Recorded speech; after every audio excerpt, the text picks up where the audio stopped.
Most days, yes. Certainly,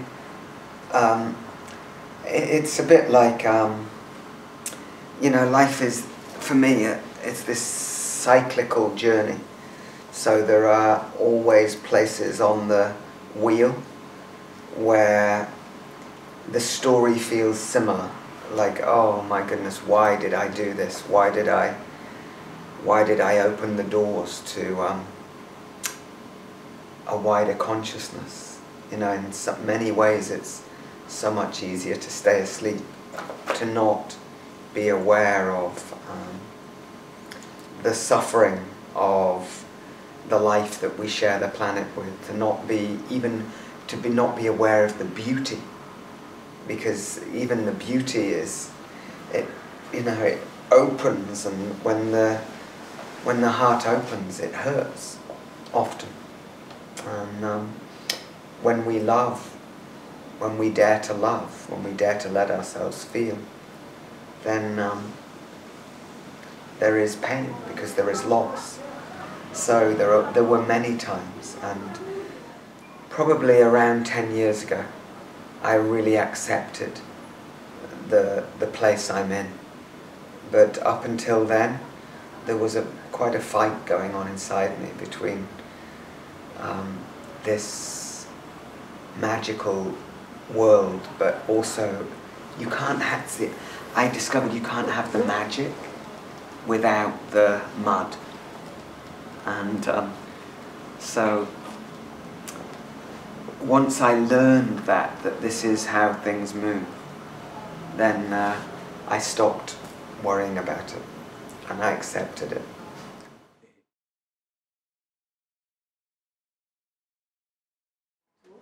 No chance.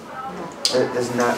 I mean, there's a certain point on the journey where you've taken a step, and you could fall asleep again. You could go back, but not for a long time now. Once you've seen really your own sense of soul and the power of nature, the strength of life, it's like you can't go back. It would be like it would be like having to cut off your own legs, or it's impossible, because it becomes, you realize it's what you are. I realize this is what I am. I am this nature. I am this being. I'm not so much the personality that I thought I was. I am the intelligence of life, just like you are, and just like you are, we all are. And once you've landed in that place, there's no way back. There's only forward then. And I think it's a bit like this. If you imagine the journey, you're kind of walking along and the ground feels kind of solid. You kind of know who you are, more or less, well, this is how life is. And then suddenly you reach an edge, and you're like, and you look over the edge and you're like, oh my God, no. And at that point you can walk back. And for many years I did this, like, oh, that's, and then I packed a parachute, and then at some point I went, and fell. And now it's more like walking across the unknown. And this is too far away to go back.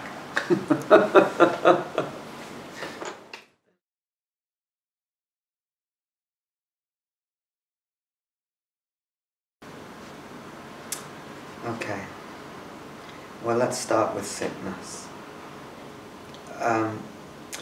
For me, sickness is, it's on many different levels. So there's the environment we grow up in, there's the family that we grow up in, so there's the DNA, there's the medical, the physical, the how the body lives and has its set patterns, which belong to the family, belong to our ancestors. They're like stories that are still being worked out, and some of those can create dis-ease, unease, or unbalance. Sometimes, so the sickness of the body, sickness of the heart, which is, I think we all have, all human beings, like where the heart is broken and where we haven't yet found the strength necessary to embrace our own wounds, our own childhood difficulties, the challenges we've grown up with. And again, some of that is ancestral, some of it is familial, some of it is cultural. Like now we understand that there's something called transgenerational trauma. You look at the history of a people, of a tribe, of a group, and you see the patterns in their health, their physical, their emotional, their mental, their spiritual health. And then there is sickness, which is to do with loss of purpose, or loss of meaning, or lack of meaning or purpose, where I haven't found yet the reason to get out of bed in the morning that's my reason, not just to pay the bills, not just to survive, but to live, to thrive. So there's a sickness of soul, which is to do with us not knowing who we are. So I think, you know, at this point in our evolution as human beings, it's really good to look at sickness from all the different places on the circle. You know, when we have people who we're working with who have a medical condition, I definitely say go to the doctor. Go and get the best of Western allopathic medicine. But do that alongside doing the emotional work, doing the work with diet, making sure you're looking after the body, doing the mental work, the visualizations, so that we can, doing the acupuncture, doing the massage, doing the detox, doing the shamanic part of the journey, the soul retrieval, the soul development work. Look at unbalanced illness from all different perspectives and use everything that's, try all the different things that can help you, us, to find wellness. Wellness, of course, is not just a physical thing. If sickness of the heart, or trauma, or just a simple broken heart has gone unnoticed, untreated, and somebody grows up in their life and they gather a lot of energy, a lot of power, a lot of strength, and they're not aware of their own broken heart. They've dissociated from the past. It's like, that happened, and now my reaction is to make sure it never happens again. So I become hard.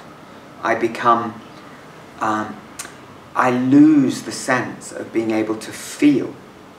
And there's a lot of research about this, being able to feel, literally, my own body, my own feeling.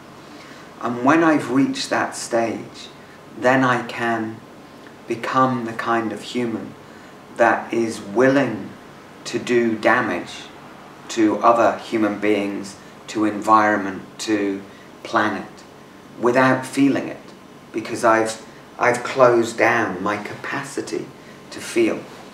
So I don't think that evil exists without human beings.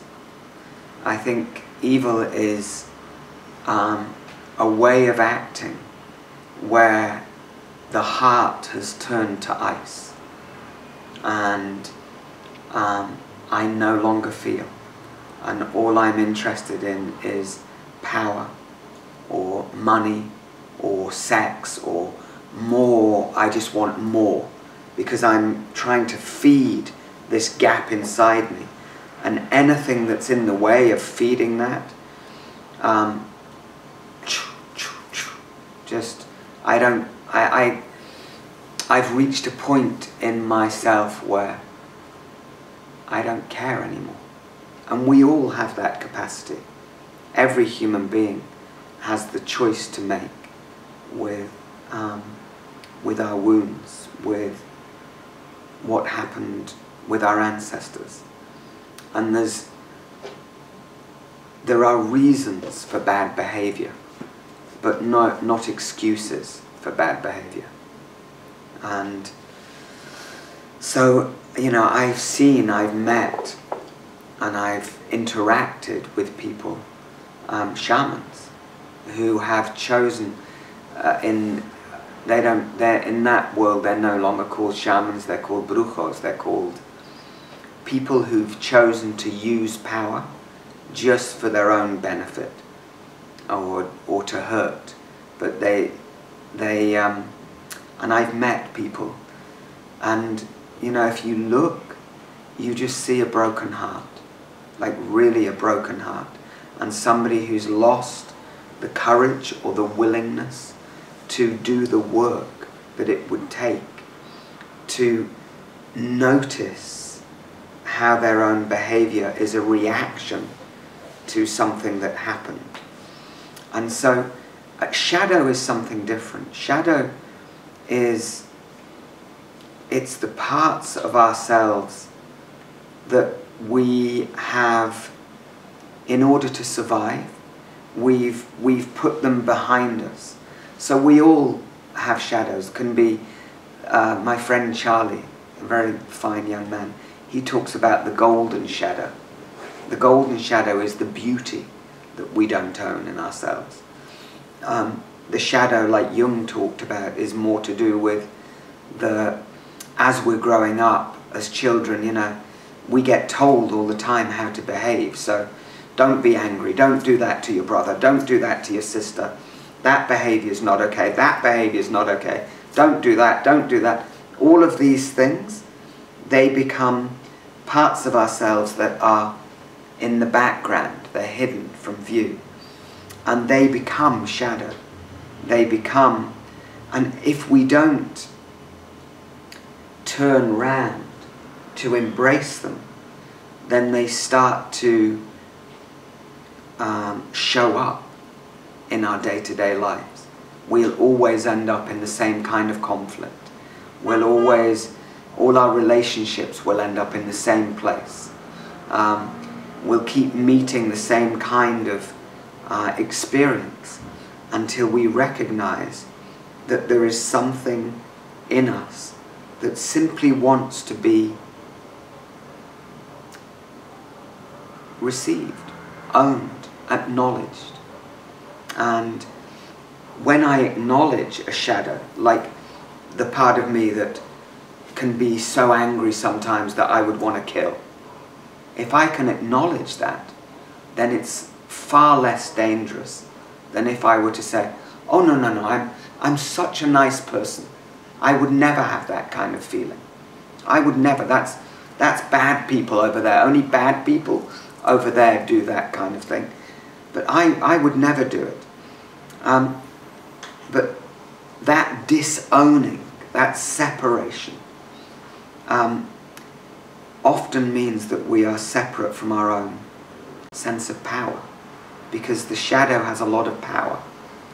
And so we need, if we want to shine, we need to own those places inside us that have been disallowed, and not act them out, but just own them. And when we own them, when we embrace them, then we're bigger than them. If we deny them, they have a capacity, when we're not looking, to come out and do damage. They're like because the human beings, you know, we want to heal. We want to be ourselves. We want to be who we are. We want to know our purpose. And in my world, there's no way of doing that without going down into the valleys. If you're like in the New Age, or all you want is light, and angels and visions, you're destined to never really bring your dreams to this earth. To bring dreams to this earth, we have to come down into the valley.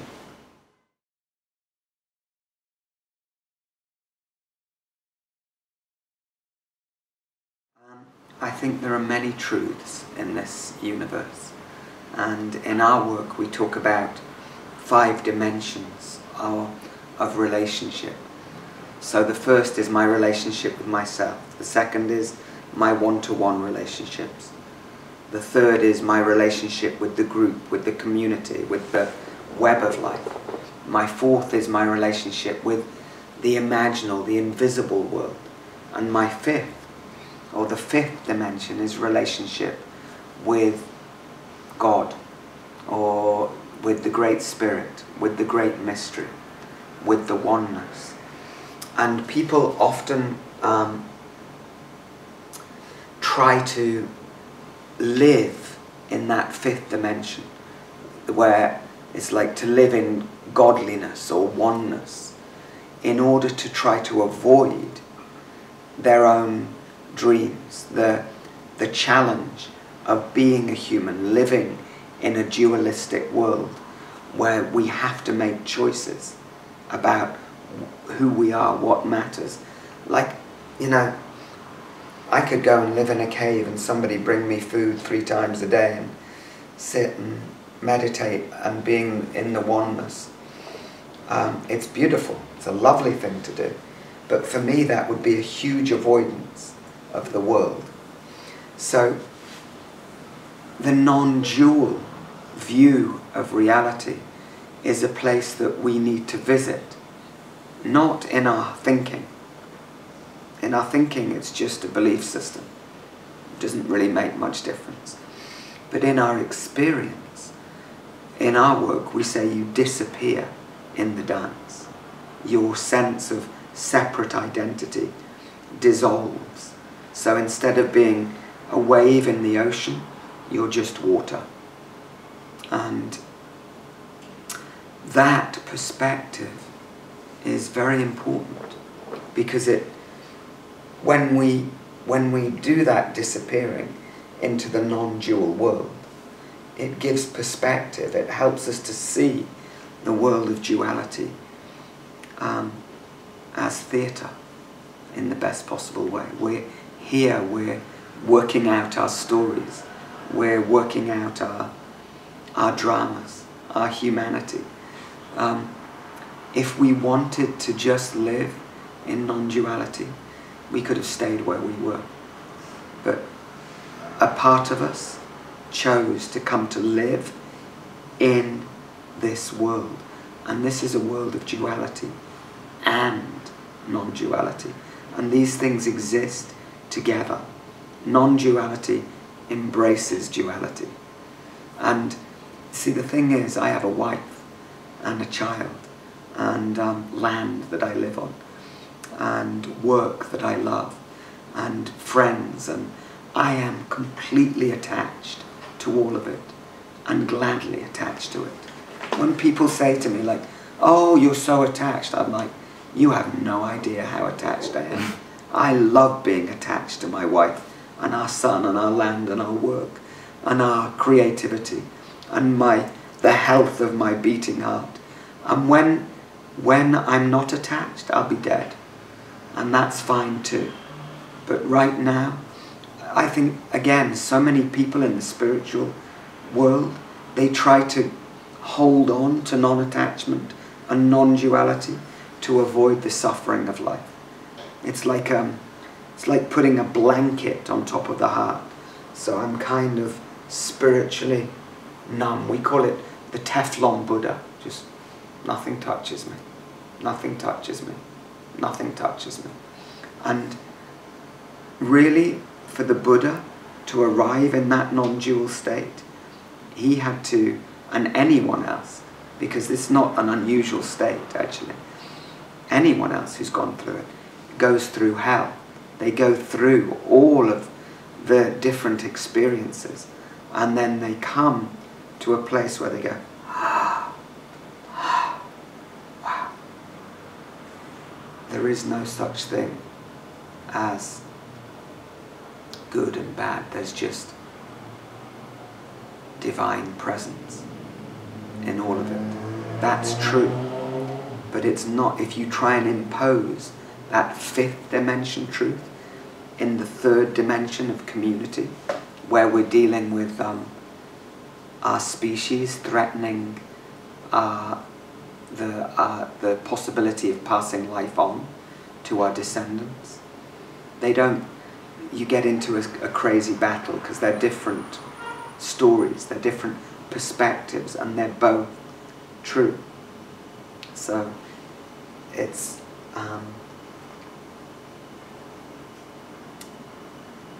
important just to know where we are, where we're speaking from, where we're living from.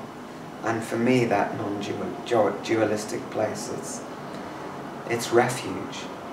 It's like I can go back into dissolution, where I'm no longer a person with a story. I'm just life happening, and that's beautiful, and it's nourishing, and it's strengthening. But to stay there, maybe when I'm 100, if I get to live a long time, maybe I'll get to hang out there more. But for me, it's like a refuge. It's a place of rest and resource in order to come back into this world and create, because this is the world of manifestation, and we're here to create. So the only question is, we do create. The only question is, what will you create? What?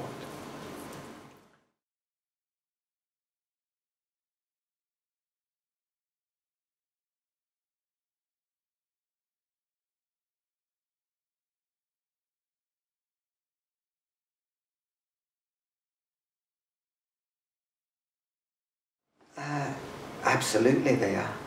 Of course, it's one of the ways that we learn, and we see things in people who inspire us that may or may not be there. So, of course, and it's all to do with. You know, I don't think of myself as a master. I think of myself as a human being. I think of myself as a husband, or a father, or as a teacher, or as a shaman. But for sure, people are bringing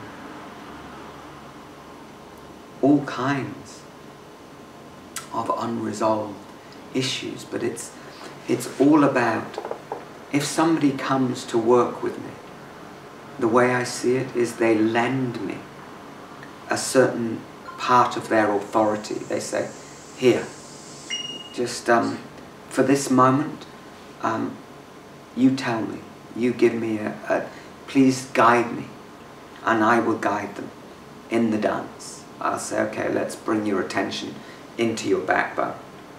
Okay, that's good, and then let's move. And so I guide the journey.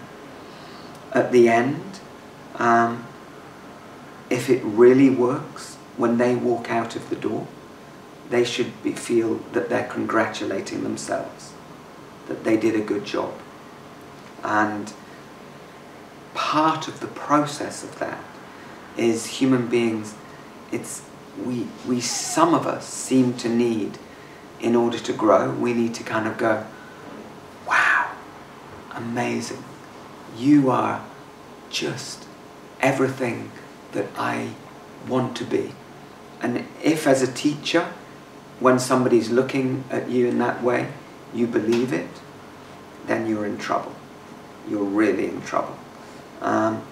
Because the next stage of the journey is they'll suddenly notice that actually you're just a human being. You know, you fart and you shit and you make mistakes and you say the wrong thing and you eat the wrong food, or you You know, I used to, if somebody was doing that to me when I was younger, in a break, in a workshop, I'd just go outside and sit next to them and light up a cigarette. And they go, "You smoke?" And I go, "Right now, yeah, I'm smoking. Is that a problem?" Just like to break the idea of some kind of idea of holy or pure. It's like, oh, please. And Suzanne, also I have a wife who I live with. I've been together for 32 years. And we won't let each other kind of pump ourselves up. The first thing we did when we started our own school is we asked elders and supervisors and mentors, we gave them like metaphorically these very sharp little needles, so that if we were blowing up our own bubbles, becoming an idea of, oh, now I'm a master, now I'm going to tell you how life is, rather than, hey, I'm just going to share my experience, then they have this permission to pop our little bubbles, and they do. And you know, our best friends, they laugh at us a lot, and we get to laugh at us with them. And so it's great that we can inspire each other, and it's a necessary part of human development for some people to have somebody who is ahead of them in the journey they want to go on. Like, you know, if I want to learn to make guitars, I'm going to go to a master guitar maker. The master guitar maker doesn't have to be anything other than good at making guitars. I'm a teacher of movement medicine. All I have to be good at is teaching movement medicine. I don't pretend or want to be perfect. I just, I live to love my wife, like really to make sure she has everything she needs in this life to be the best she can be. And she does the same for me. And we do the same for our son. We do the same for our land and the animals who live there. And we do the same for our students. All that really interests me about somebody is who they are, not who they think I am. Like if somebody, through whatever process, can discover more of who they are through that projection, that's all right. It's not that big a deal. It's just, sure, we all have father issues and mother issues and stories we want to work out. But it's okay, we're all just human beings trying to learn how to be human. Thank you. Good questions. Okay. Good questions. Thank you.